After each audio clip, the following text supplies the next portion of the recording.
Once you reach to the first stage of jhana, it is possible to meditate in any surrounding because you have developed this ability to get your mind absorbed into the object of concentration. So yes, it's possible.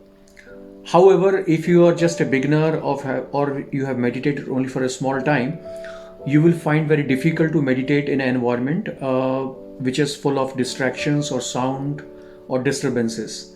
Because to progress in the meditation, you need a conducive environment, and that is why even in the ancient time, during the time of Buddha, all the meditation centers or Buddha's viharas were built slightly away from the city, 20 or 30 kilometers away from the main city, away from the commotion.